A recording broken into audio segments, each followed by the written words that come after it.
Search करें अवामी news. मुल्क भर की ताज़ा तरीन खबरों से बाखबर रहने के लिए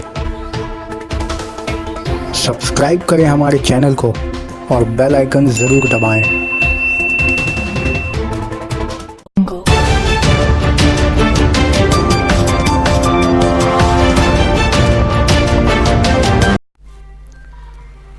कोलकाता के सरकारी अस्पतालों में भी अब आयोडेंट्री इलाज मुमकिन।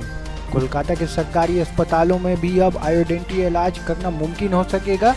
बताया जा रहा है कि कोलकाता में मौजूद 12 में से 9 सरकारी मेडिकल कॉलेज में पीपीपी मॉडल तर्ज पर इस ताल्लुक से लैब तैयार किया गया है, जहां आईएनटी डिपार्टमेंट से मुंसलिक मरीज अपना आयोडेंट्री इलाज बआसानी करा सकेंगे, जो पहले मुयस्सर नहीं होने की सूरत में गैर सरकारी अस्पतालों में काफ़ी रकम खर्च करने के बाद ही करा पाते थे।